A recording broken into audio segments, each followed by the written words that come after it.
Chapter 11. We managed to get through another day without an argument. That's because I kept quiet, and we had the children between us to keep us civil, and because I didn't ask Mr. Black anything about sexual asphyxiation. Why would he mention this to me in bed, if this wasn't his intentions all along? Was this a new game he wanted me to play with him? A very dangerous game from what I've read.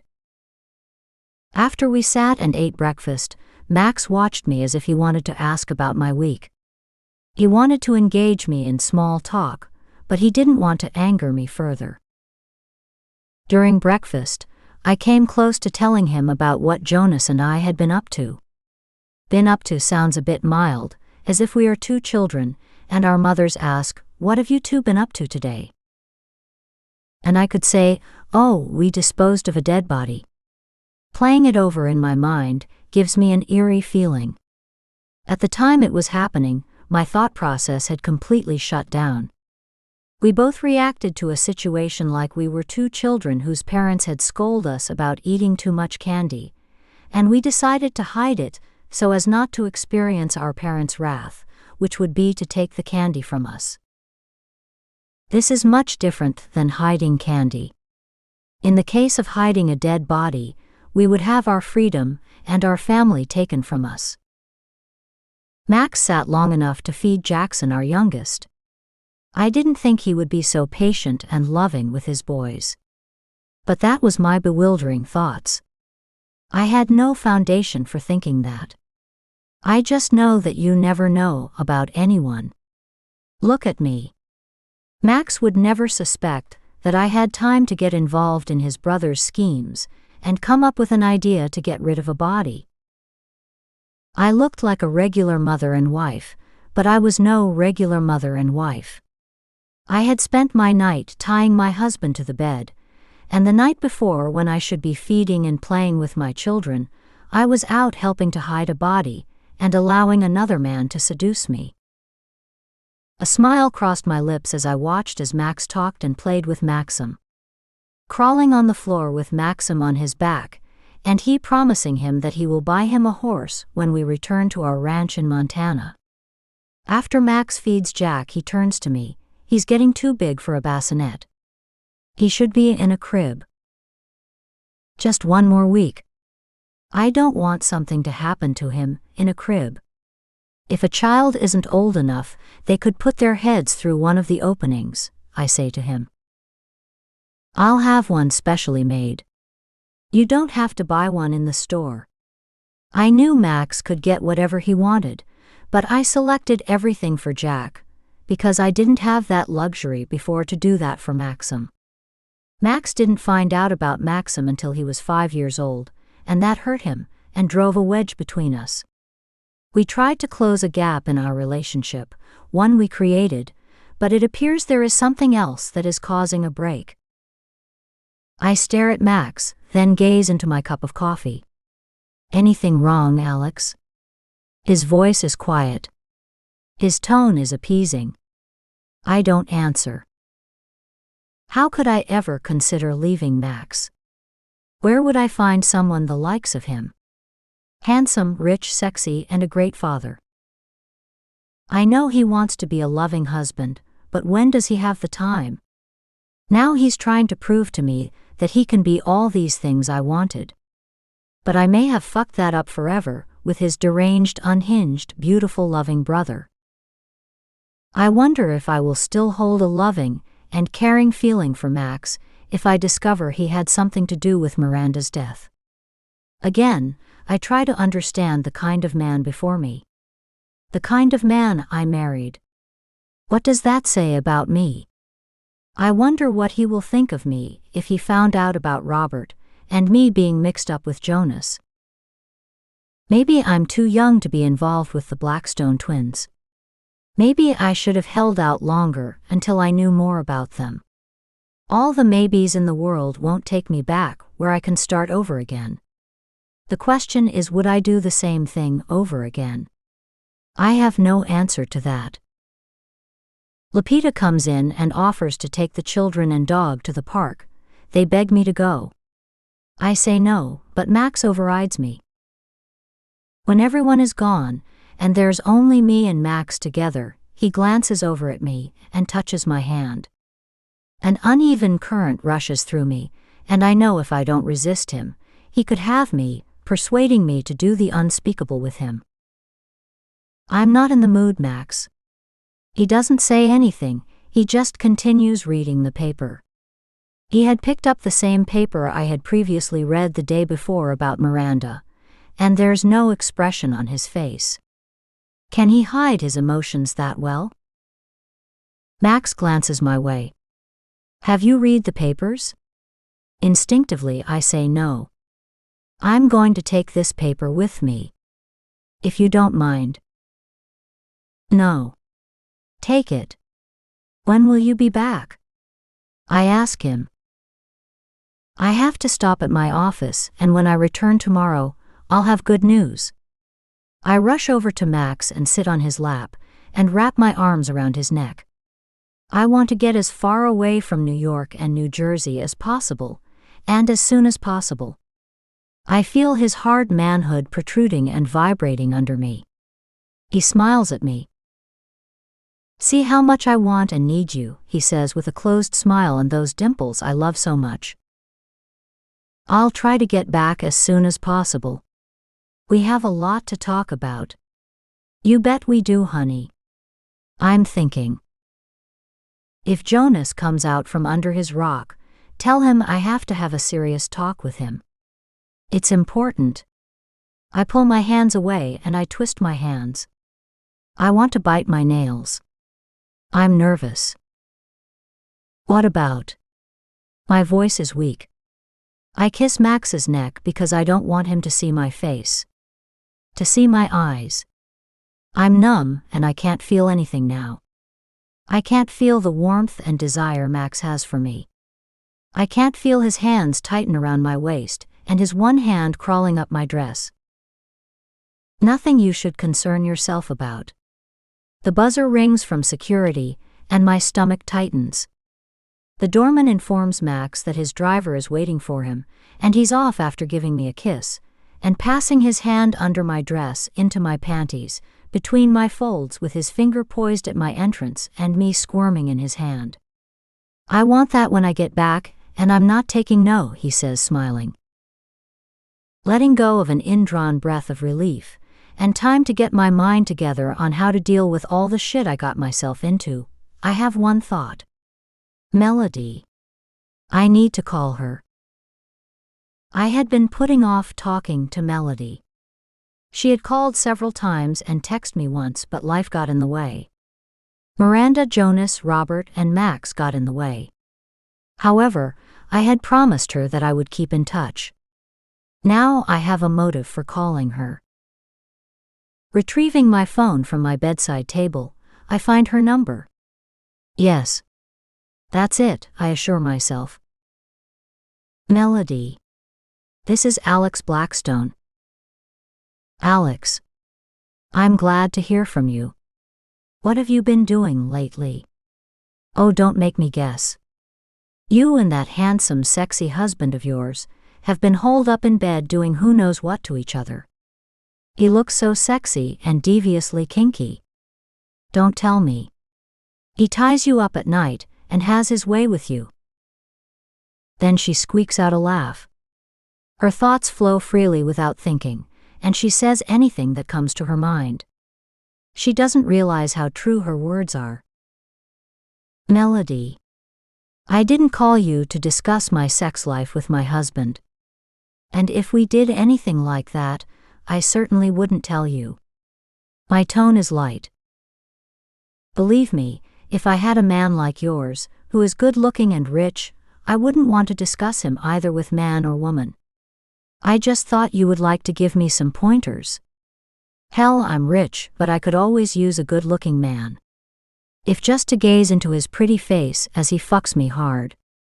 I'm tired of looking at all those trolls I find hanging around me for my money. Melody, can we meet somewhere and talk? But not about my husband or love life. I hear her exhale on the phone. She's all about gossip. Any kind. It appears it's a family trait because of how she describes her mother. I have classes until 6:30 this evening. After that, I can meet you at that cafe I brought you to when we first met. I'll be there at 6:45 or 7 this evening. Satisfied, I shut off my phone and take time to relax. I still felt sore and need to utilize our home gym, but I can't bear any more exercise or endure any more pain. Just when I thought I could unwind, the elevator door buzzed. "Max?" I shouted without getting up to see who was coming in. "What's wrong?" I murmur. I jump up from the bed. I'm in the first-floor bedroom. I thought maybe Max had forgotten something. When I sauntered to the foyer and the double doors open, in walks Jonas. I had just seen Max dressed in his dark blue suit. No doubt it's Jonas. Max and I were the few people who knew the difference. Max for obvious reasons. Me because I knew what to look for. Jonas had impersonated Max so often that he could fall into his speech and cadence if he so desired. Jonas even started to dress like Max, which he had done before, on many occasions when he impersonated Max around San Francisco and Seattle. But it was something about Jonas's face that became a telltale sign. Jonas had begun to get little worry lines near his eyes. The lines were discernible when he laughed, and since he had been in New York he laughed less and less. Jonas strode into the living room with his clothes wrinkled, and his black leather jacket covered in dirt. His appearance was that of someone who had been up all night, digging a grave. "Why didn't you go home, Jonas?" Jonas looked like a drowned rat. He stood there damp and his hair wet, slicked down on his head from the dew of the morning. "You look terrible. Where have you been all night, Jonas?" "I had to dig a grave." Jonas gazed out as if he had seen a ghost and the ghost was in him. "How did you get out there?" I tried to remain calm. I stood and walked to Jonas and took his hands. I'm standing facing Jonas. His green eyes are dark and he doesn't blink. He's gazing down looking at the floor, but not seeing anything. I take his face in my hand and tilt his face so I can see his eyes. Life comes to his eyes when they meet mine. "Your friend Brandon. I told him to get one of your cars and take me out there. You did say that I might need his assistance to get around. I assumed that you meant one of your cars. But I had to admit to him what we did. I couldn't believe what I heard. Will this ever end with Jonas? I'm thinking. I know the answer to that, but I didn't want my anger and distaste for Jonas now to interfere with me asking him some questions. Why the hell did you get Brandon involved with this shit? Isn't it enough that I have to live with this? What the fuck were you thinking? I couldn't breathe for feeling like drowning. Jonas stared at me. I continued my rant. Do you know that Max could be involved too? Looking at the expression on Jonas's face, I knew I had said too much when his eyes focused and flipped to me. Max? Max? His eyes narrow, and he tilts his head to the right, trying to understand what I was referring to. What does Max know about Miranda's death? Nothing. Forget what I said, Jonas. How can I forget something like that? He would never have any involvement with Miranda. He knew that she and I. He stopped. I didn't want to pursue the conversation.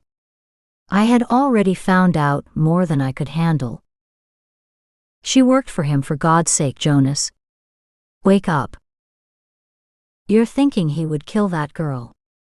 He was the one who introduced me to her.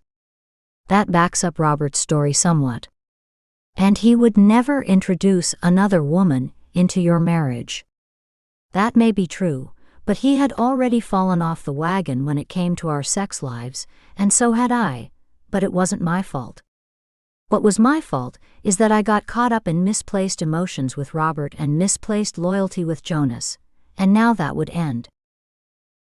I watched as Jonas sank back and down on a sofa, closing his eyes intermittently. He was dead tired, and it didn't take too much persuasion for him to let the conversation about Max and Miranda die. Jonas slumped forward. My beautiful beige sofa now had an outline of Jonas's mud-covered clothing. I rushed to the liquor cabinet and poured him a small drink of scotch. I had to get him out of sight and in bed before the children came home. Handing him the drink, I said, "You need to get out of those clothes." I kneeled and pulled off his shoes and socks. He looked drained. "What am I going to do without you and Max?" Jonas's sad tone hovered and lingered with his desperation.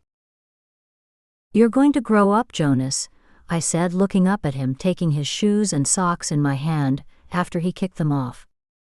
"You have Crystal and a baby." "Oh yeah, that's right," he said as if he had forgotten.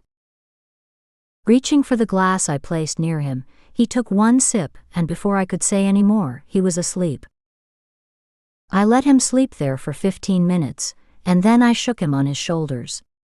"Jonas," I whispered into his ear. I had to get him into one of the bedrooms. Now I had become an expert at hiding bodies and bad news. Giving Jonas a small tap on his cheek, he didn't wake. I tried pulling his arms, and he wouldn't move an inch. I had to get him out of the living room before the children told their father about Jonas. There was nothing else for me to do but give him a hard slap, and I did, and his eyes opened, and now I had his attention. Jonas sat up with a groan, holding the spot on his face that I slapped a little too hard. "You didn't have to do that, Alex." He glanced at me like a little child whose mother had scolded him when he was bad, and threatened to take away his favorite toys, and no supper if he didn't behave. "Come on, get up from there. Lapita and my children will be home any minute." He smiled when I spoke of the children. I tried to help him up, but who was I kidding? He's 6'3" and all muscle. A woman's dream, if she was just looking for eye candy and nothing else. The children and Lapita came in shortly after I had put Jonas to bed.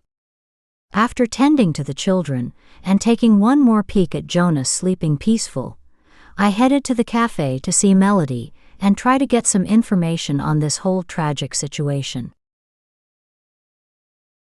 Chapter 12.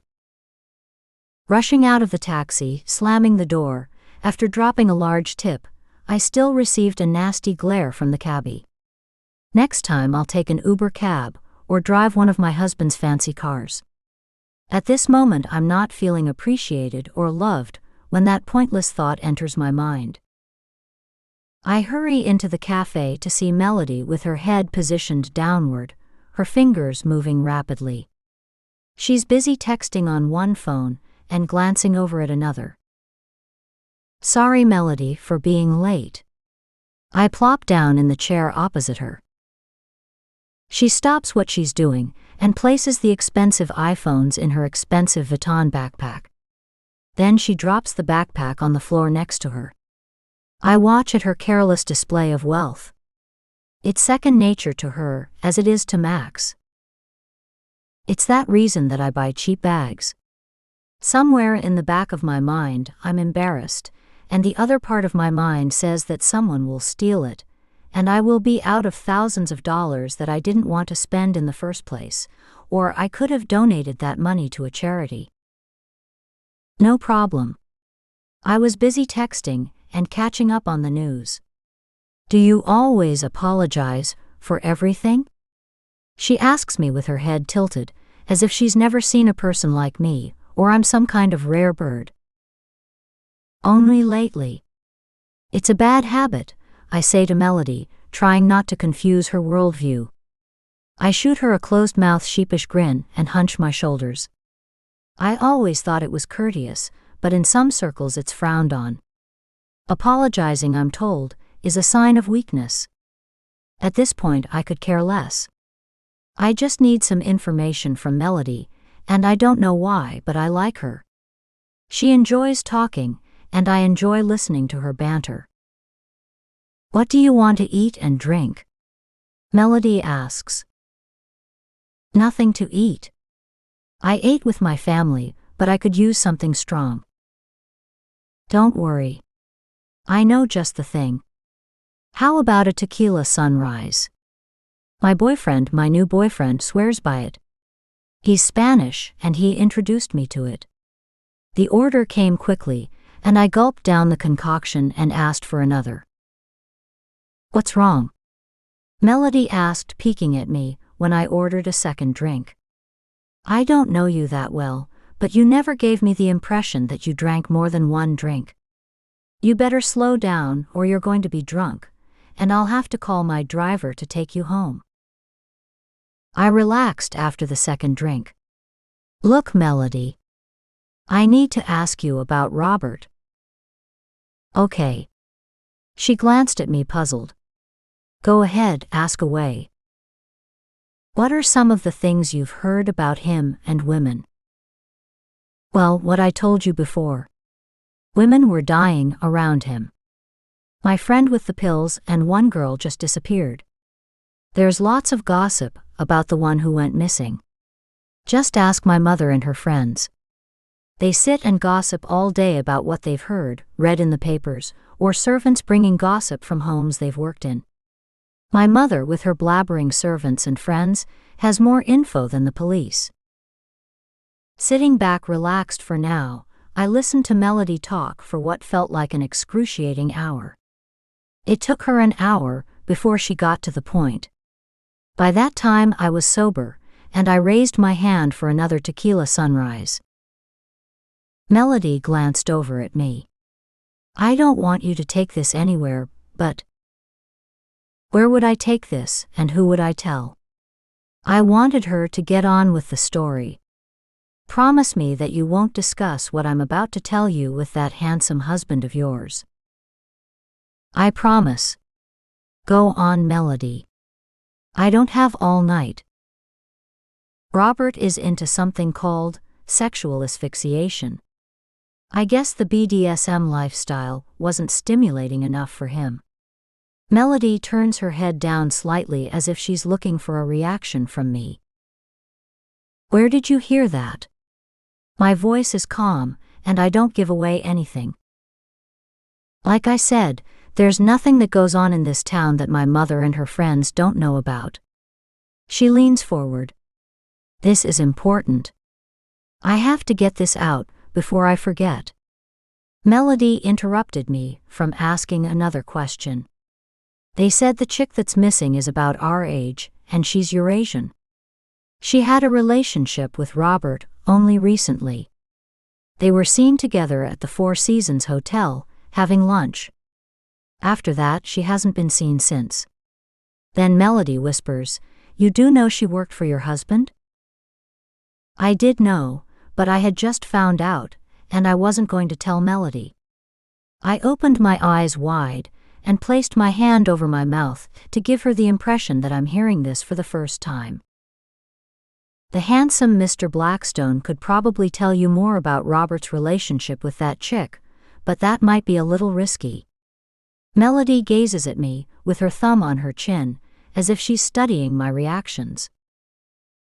Have you heard any more about her? Do you have any more information on the Eurasian girl? I continued to press her.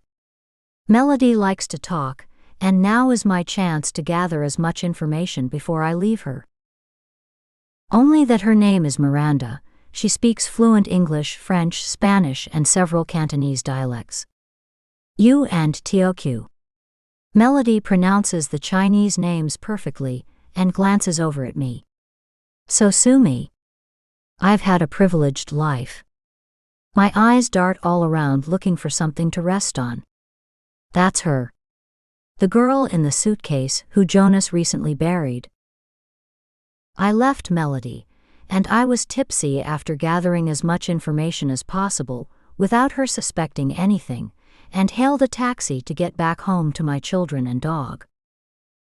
When the cab pulls in front of my building, I slide out after handing him a generous tip and receiving a generous thank you. My night is getting better until I see Robert walk up with one of his girlfriends. He turns to her and whispers in her ear, hands her some money, and she jumps into the cab I just exited. Stepping quickly to the elevator, it appears to be further than I remember, or maybe I wasn't in as much hurry as I am now to get away from Robert. The elevator is on the top floor. My floor.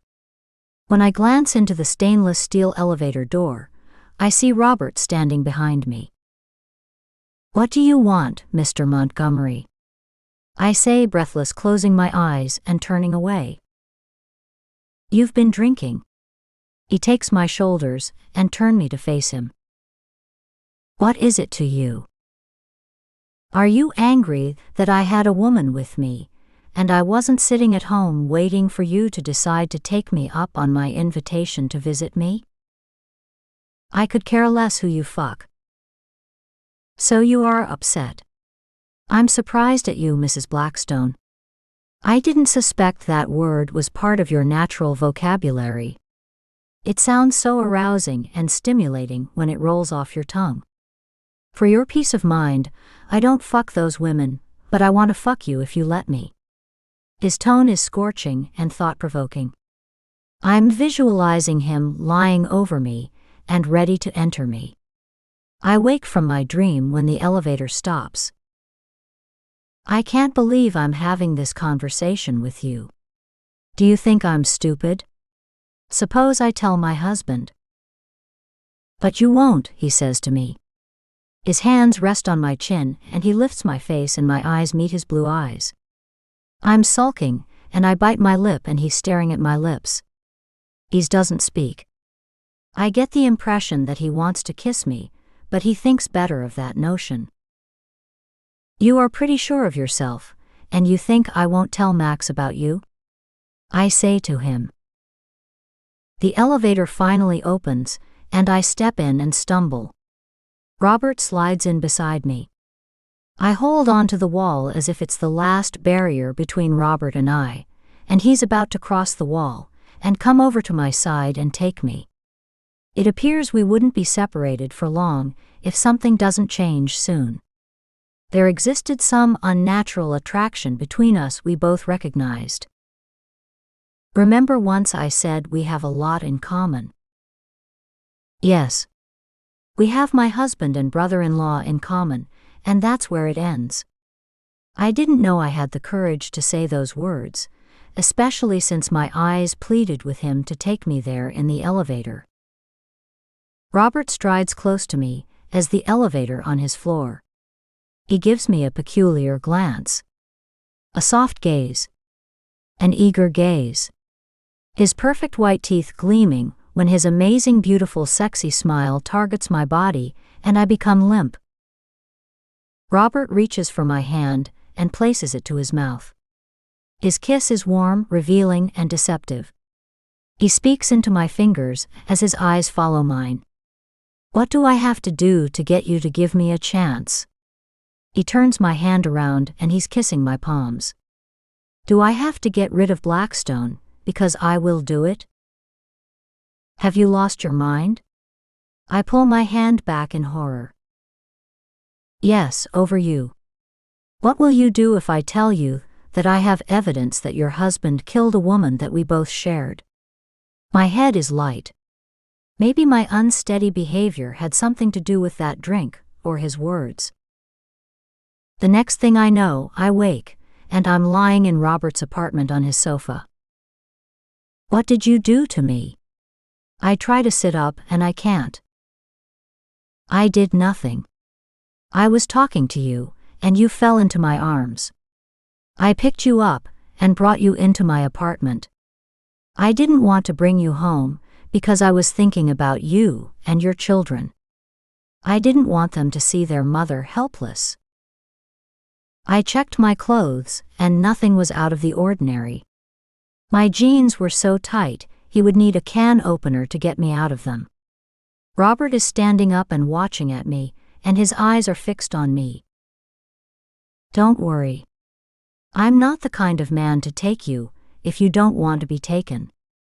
I want your full cooperation when I lose myself in you. I'm breathless. But you are the kind of man who will barter for what he likes sexually. That was before I knew you, and knew you were worth confronting a titan like Maximilian. You still don't know me, Robert. I know that you will put yourself in harm's way to help someone. I didn't like what he was saying. What did he mean by that, and what did he know? He sat down beside me.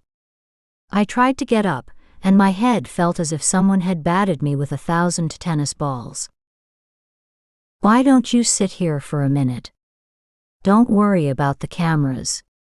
I can always say that you fainted, and I thought it was best to take you to my apartment since you were on my floor, and I was getting off. He had an answer for everything. Now I know why Max hired him. I really don't think we should be together, I say, looking into his eyes, which revealed his intense need for me. It was your husband who asked me to look after you and your children when he was away. It wasn't my idea. I didn't know that you were so alluring and sexy when I agreed to that. I haven't seen many women your age as sexy as you are. It's something about you that I haven't encountered with women your age. It was the maturity of growing up on the streets that he didn't recognize. You have seen many women, I gather, from the number of women I've seen you with. I paused and waited for him to respond, but he just peered at me with a faraway look which I had seen in Max's face. A man who thinks about everything and nothing. A man who thinks about his job and his sexual needs. Max's eyes had taken on a different gaze lately.